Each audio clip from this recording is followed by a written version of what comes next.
ಜ್ಞಾನಯೋಗಿ ಪೂಜ್ಯ ಶ್ರೀ ಸಿದ್ದೇಶ್ವರ ಮಹಾಸ್ವಾಮಿಗಳವರ ಗುರು ನಮನ ಕಾರ್ಯಕ್ರಮ 2025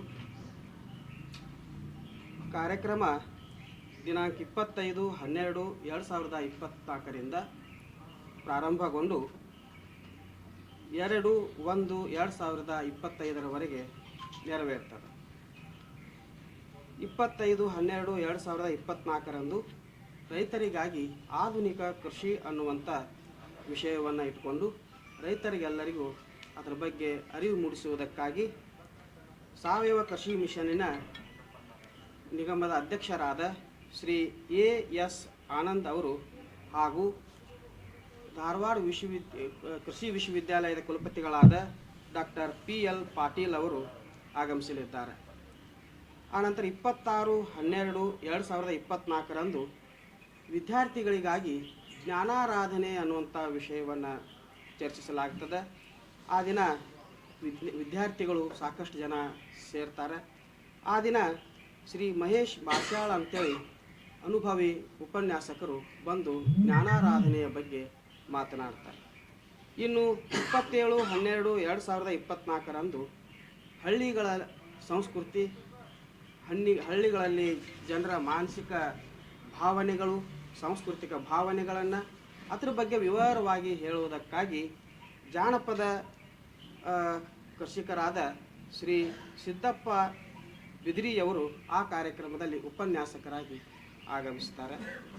28/12/2024 ಯೋಗ ಜೀವನ, ಅಪುಗಳ ಜೀವನ ಅಂದರೆ ಯೋಗ ಜೀವನ, ಆ ಜೀವನದ ಬಗ್ಗೆ, ಯೋಗದ ಬಗ್ಗೆ ತಿಳಿಸ್ಕೊಡೋದಕ್ಕಾಗಿ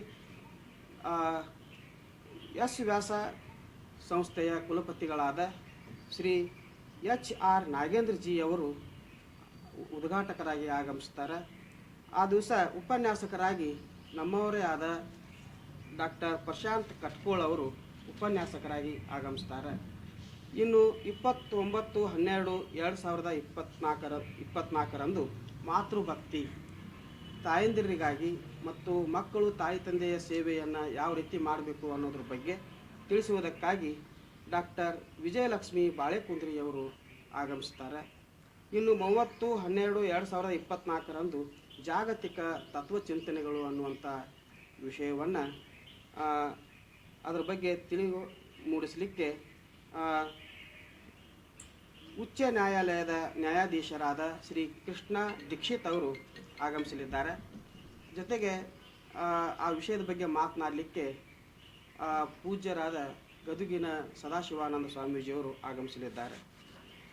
ಇನ್ನು 31/12/2024 ಸೇವಾಭಾವ ಅನ್ನುವಂಥ ವಿಷಯ, ಆ ವಿಷಯದ ಬಗ್ಗೆ ಮಾತನಾಡಲಿಕ್ಕೆ ಹೆಸ್ಕಾಂ ವಿಭಾಗದ ಮುಖ್ಯಸ್ಥರಾದ ಶ್ರೀ ಮಾಂತೇಶ್ ಬೀಳ್ಗಿ ಅವರು ಆಗಮಿಸಲಿದ್ದಾರೆ.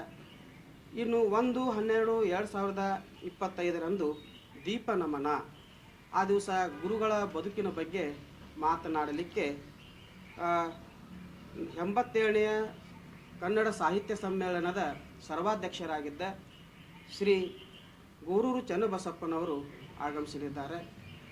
ಅವರು ಹಾಗೂ ಇನ್ನಿತರ ಅನೇಕ ಪೂಜ್ಯರು ಸಹಿತ ಆ ಕಾರ್ಯಕ್ರಮದಲ್ಲಿ ಪಾಲ್ಗೊಳ್ಳಲಿದ್ದಾರೆ. ಇನ್ನು 2/1/2025 ಪುಷ್ಪ ನಮನ, ಗುರುಗಳಿಗೆ ಪುಷ್ಪವನ್ನು ನಮನ ಮಾಡುವುದು, ಪುಷ್ಪಗಳನ್ನು ಅರ್ಪಿಸಿ ನಮಿಸುವುದು ಪುಷ್ಪ ನಮನ ಕಾರ್ಯಕ್ರಮ. ಈ ಕಾರ್ಯಕ್ರಮದಲ್ಲಿ ನಾಳಿನ ಎಲ್ಲ ಪೂಜ್ಯರು, ಉದಾಹರಣೆಗಾಗಿ ಪೂಜ್ಯ ಸುತ್ತೂರು ಜಗದ್ಗುರುಗಳವರು, ತುಮಕೂರಿನ ಸಿದ್ಧಗಂಗಾ ಮಠದ ಪೂಜ್ಯರು, ಕನೇರಿಯ ಕಾಡಸಿದ್ದೇಶ್ವರ ಮಠದ ಪೂಜ್ಯರು, ಇಳಕಲದ ಪೂಜ್ಯರು ಹಾಗೂ ಭಾಲ್ಕಿಯ ಶ್ರೀಗಳವರು ಸೇರಿ ಆ ದಿನ ಒಂದು 500 ಜನ ಪೂಜ್ಯರು ಆಗಮಿಸುವ ನಿರೀಕ್ಷೆ ಇದೆ. ಜೊತೆಗೆ ನಮ್ಮ ನಾಡಿನ ಸಚಿವರು, ಸಂಸದರು, ಶಾಸಕರು, ಅಧಿಕಾರಿಗಳು ಹಾಗೂ ಹೊರ ರಾಜ್ಯದ ಎಲ್ಲ ಸದ್ಭಕ್ತರು ಸಹಿತ ಈ ಕಾರ್ಯಕ್ರಮದಲ್ಲಿ ಪಾಲ್ಗೊಳ್ಳುತ್ತಾರೆ. ಆ ದಿನ ಎಲ್ಲರೂ ಪುಷ್ಪವನ್ನು ಅರ್ಪಣೆ ಮಾಡುವುದು ಕಾರ್ಯಕ್ರಮ. ಇನ್ನು ಪ್ರತಿದಿನ ಸಾಯಂಕಾಲ 5 ಗಂಟೆಗೆ ಕಾರ್ಯಕ್ರಮ ಪ್ರಾರಂಭ ಆಗ್ತದೆ ರೀ. ಆದ ನಂತರ ಎಲ್ಲರಿಗೂ ದಾಸೋಹ ವ್ಯವಸ್ಥೆಯನ್ನು ಮಾಡಲಾಗಿದೆ. ಇನ್ನು ಬರಲಿಕ್ಕೆ ಬಸ್ಗಳ ಮತ್ತು ರಿಕ್ಷಾ ಹಾಗೂ ಇನ್ನಿತರ ವಾಹನಗಳ ವ್ಯವಸ್ಥೆಯನ್ನು ಸಹಿತ ಮಾಡಲಾಗಿದೆ. ಕಾರ್ಯಕ್ರಮದ ಸ್ಥಳ ಚಿಕ್ಕದಾಗಿರುವುದರಿಂದ ಆದಷ್ಟು ಎಲ್ಲ ಸದ್ಭಕ್ತರು 4:45 ಬಂದರೆ ಬಂದು ಕಾರ್ಯಕ್ರಮವನ್ನು ಯಶಸ್ವಿಗೊಳಿಸಬೇಕು ಅಂತೇಳಿ ಅವರಲ್ಲಿ ಕೇಳ್ಕೊಳ್ತಾ ಇದ್ದೇನೆ. ಮತ್ತು ಕಾರ್ಯಕ್ರಮದಲ್ಲಿ ಮತ್ತೇನಾದರೂ ಬದಲಾವಣೆಗಳಾದಲ್ಲಿ ನಾವು ಪ್ರಕಟಣೆಯ ಮೂಲಕ ತಿಳಿಸ್ತೀವಿ ಅಂತೇಳಿ ಹೇಳ್ತಾ ಈ ಕಾರ್ಯಕ್ರಮವನ್ನು ಎಲ್ಲ ಕಡೆಗೆ ಪ್ರಚಾರ ಮಾಡುವ ಈ ಪ್ರಚಾರ ಸಮಿತಿಯ ಎಲ್ಲ ಸದಸ್ಯರಿಗೂ ಮತ್ತೊಮ್ಮೆ ವಂದನೆಗಳನ್ನು ಹೇಳಿ ಎಲ್ಲರಿಗೂ ಶರಣಕ್ಕೆ ಎನ್ನ ಭಕ್ತಿ ನಮನಗಳನ್ನು ಸಲ್ಲಿಸಿ ಇವತ್ತು ಪ್ರಚಾರ ಸಮಿತಿಯ ಸದಸ್ಯರು ನಾವು ಮಾಧ್ಯಮದವರು ಅಂತಿದ್ದು ಇಷ್ಟನ್ನ ಅದನ್ನು ಬಿಟ್ಟು ಇನ್ನು ಆಶ್ರಮದ ಸದಸ್ಯರಾದ್ರಿ ನೀವೆಲ್ಲ ನೀವು ನಮ್ಮವರೇ ಆದರೆ ಭಾಳ ಆತ್ಮೀಯರಾದರೆ ಇವತ್ತು ಈ ಕಾರ್ಯಕ್ರಮದ ಉದ್ದೇಶ ಏನಂದರೆ ಇಲ್ಲಿ ನಾಳಿಂದ ಅಂದರೆ 25ನೇ ತಾರೀಕಿನಿಂದ ಜನವರಿ 2ನೇ ತಾರೀಕಿನವರೆಗೆ ಇಲ್ಲೊಂದು ಜ್ಞಾನ ಯಜ್ಞೆ ನಡೀತಾ ಇದೆ. ಜ್ಞಾನ ಯಜ್ಞೆ, ಅನ್ನದಾನ ಯಜ್ಞೆ, ಎಲ್ಲರೂ ಬಂದು ಇಲ್ಲಿ ಕೂಡುವುದು, ನಮ್ಮ ವಿಚಾರ ಹಂಚಿಕೊಳ್ಳೋದು, ಗುರುದೇವರ ಬದುಕನ್ನು ಆರಾಧಿಸುವುದು, ಇದೆಲ್ಲ ಕಾರ್ಯಕ್ರಮ ನಾಳಿಂದ ಶುರುವಾಗ್ತಾ ಇದೆ. ಈ ಅಪ್ಪುಗಳು ಪ್ರಚಾರ ಸಮಿತಿಯಿಂದ ಬಹಳ ದೂರಿದ್ದರು, ಈ ಪ್ರಚಾರಕ್ಕಿದ್ದರು. ಆದ್ರೆ ನಾವು ಏನು ಮಾಡಬೇಕಾಗಿದೆ ಅಂದ್ರೆ ಅಪ್ಪುಗಳದ ಪ್ರಚಾರ ಅವರ ತತ್ವವನ್ನು ತಿಳಿಸ್ಬೇಕಾಗಿದೆ. ಇಷ್ಟೇ,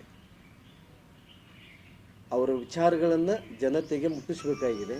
ಆ ವಿಚಾರದಲ್ಲಿ ಇವತ್ತು ನಿಮ್ಮೆಲ್ಲರನ್ನ ಕರೆದು ಮುಟ್ಟಿಸುವಂಥ ಕಾರ್ಯ ಮಾಡ್ತೀರಿ ಅನ್ನಂತ ತಾವೆಲ್ಲರೂ ಹೇಳಿರಿ.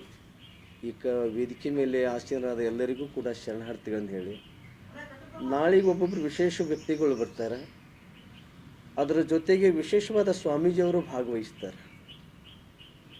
ಎಲ್ಲ ಕಾರ್ಯಕ್ರಮದಲ್ಲಿ 9 ದಿನಗಳ ಕಾಲ ಇದು ಅತ್ಯಂತ ಶ್ರೇಷ್ಠವಾದ ಕಾರ್ಯ ನಡೀತದೆ.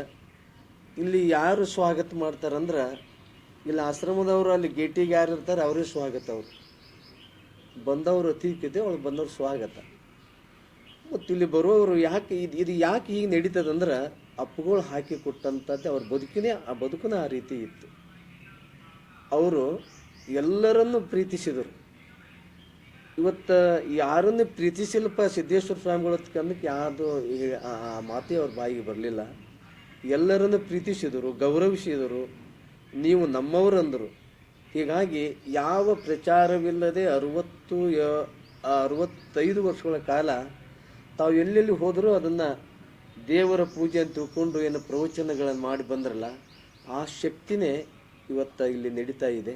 ಹಾಗಾಗಿ ಪೂಜ್ಯ ಮಲ್ಲಿಕಾರ್ಜುನಪ್ಪಗಳು ಇದ್ದಾಗಂತೂ ಪ್ರಚಾರದ ಇರುವುದಿಲ್ಲ. ಬುದ್ಧಿಜೀವರ ಪ್ರವಚನಗಳನ್ನು ಅಲ್ಲೆಲ್ಲೇ ಪತ್ರಿಕೆಗಳಲ್ಲಿ ಬಂತು.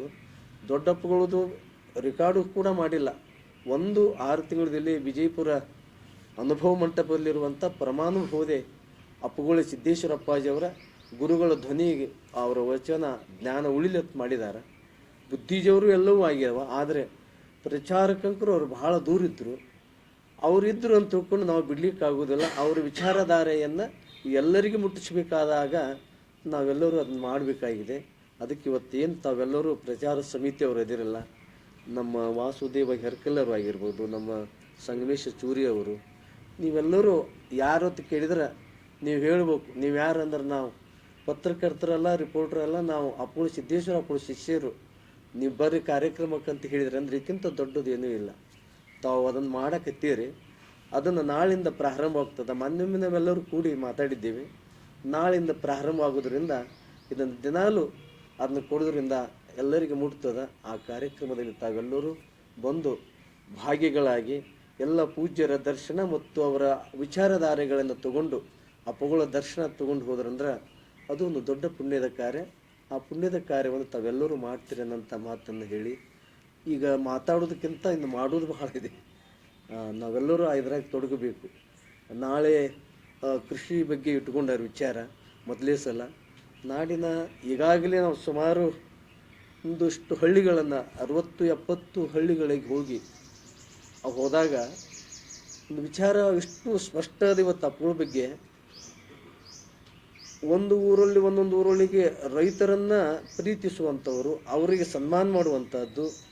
ನಾನು ಒಂದು ಶಾಲೆ ಒಂದು ಕಾರ್ಯಕ್ರಮಕ್ಕೆ ಹೋದಾಗ ನೂರಾರು ಹುಡುಗರು ಕೂಡಿದ್ದು, ಅಪ್ಪಗಳ ಭಾವಚಿತ್ರ ಇತ್ತು.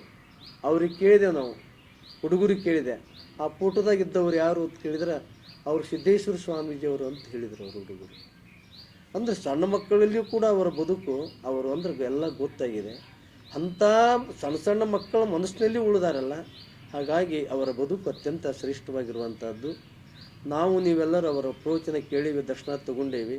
ಅದನ್ನು ನಮ್ಮ ವಿಜಯಪುರ ಜನ ಮತ್ತು ನಮ್ಮ ನಾಡಿನ ಈ ಭಾಗದ ಎಲ್ಲ ಜನರು, ರಾಜ್ಯ ಹೊರ ರಾಜ್ಯಗಳ ಎಲ್ಲರೂ ಬಂದು ಈ ಜ್ಞಾನ ಯಜ್ಞದಲ್ಲಿ ಪಾಲ್ಗೊಂಡು ಯಾವ ರೀತಿ ದುಂಬಿಗಳು ಬಂದು ಹೂವು ಸುಗಂಧವನ್ನು ಹೀರಿಕೊಂಡು ಆನಂದ ಪಡ್ತಾವಲ್ಲ, ಹಾಗೆ ಎಲ್ಲ ಜನರು ಬಂದು ಆ ಕಾರ್ಯಕ್ರಮದ ವಿಚಾರಧಾರೆಯನ್ನು ತಗೊಂಡು ಅವರ ಬದುಕಿನಲ್ಲಿ ಅಳವಡಿಸ್ಕೊಂಡು ಪ್ರಸಾದ ಮಾಡಿ ಗುರುದೇವರ ದರ್ಶನ ಮಾಡ್ಕೊಂಡು ಹೋದರೆ ನಮಗೂ ಮಾಡಿದವರಿಗೆ ಸಾರ್ಥಕ, ಅನ್ನ ದಾನ ಮಾಡಿದವರಿಗೆ ಸಾರ್ಥಕ, ಕಾರ್ಯಕ್ರಮದ ಆಯೋಜನೆ ಮಾಡಿದವರಿಗೆ ಎಲ್ಲರಿಗೂ ಒಳ್ಳೆಯದಾಗ್ತದೆ.